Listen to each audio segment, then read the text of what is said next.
Welcome back to the channel, ladies and gentlemen. In this video, I'm going to show you how to put together a cheap emergency meal that can feed a family. You should all be stocked up on canned foods, especially foods like onions and garlic. They'll eventually go bad, but you should definitely have a ton of canned food. If you're serious about prepping for emergencies, you should have some dry food, tons of water as well. So for this meal, you don't have to throw the noodles in there, but it's going to add some caloric density for sure. You're going to need a can of pinto beans. These were 50 cents at Walmart. You know, if you're prepping for a disaster, you don't have to buy the best stuff in the world, ladies and gentlemen. Just get what you can afford. You're going to need a can of pinto beans. You're going to need a can of black beans.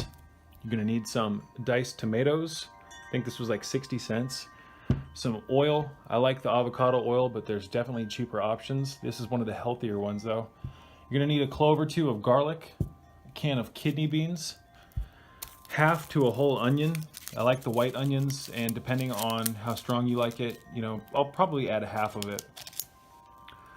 You can add some lentils. I'm probably going to leave the lentils out. I just wanted to include these in the video because this is a really cheap calorie source. You can get a pound of lentils at Walmart for $1.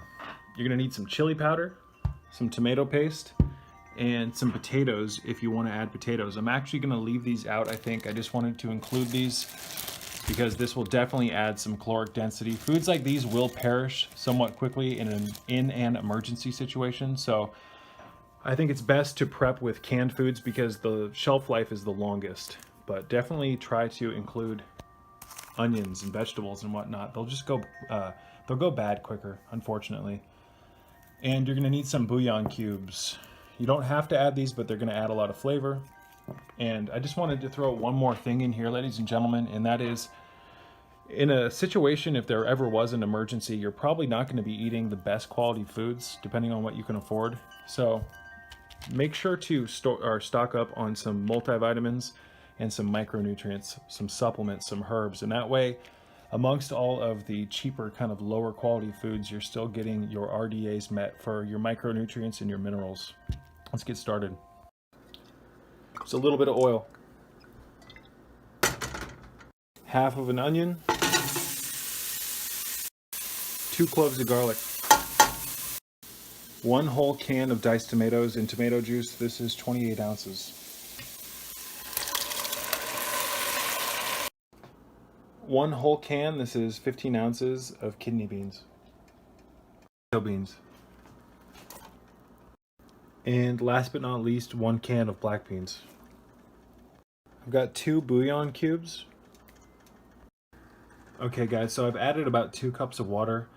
Just be careful with how much you add because there is juice in the tomatoes that we added. So just eyeball it and make sure that you don't add too much water. I like to just lightly cover the top layer of beans. And as this cooks and boils, some of this water is going to cook off and evaporate. So I like chili to be more on the chunky side. You can do so many things with this. Again, you can add noodles to add calories. You can add rice. You can add potatoes. I'm also going to add a little bit of chili powder. This is a tablespoon of chili powder. I've also added 2 tablespoons of tomato paste, guys. So this has been cooking now for about 45 minutes on a little less than medium.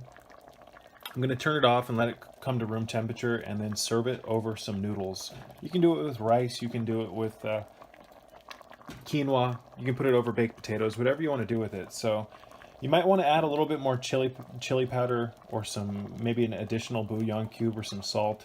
This is just a basic rubric that you can follow. You can add carrots, you can add celery, you can add bell peppers, you can pretty much add whatever you want to this. So yeah, that's a pretty decent amount of food for, I think this costs like less than $3 to make altogether. Maybe like $2.50, maybe like $3.50 actually. So that's pretty damn cheap for the amount of food that you've got right here. So there you have it, guys.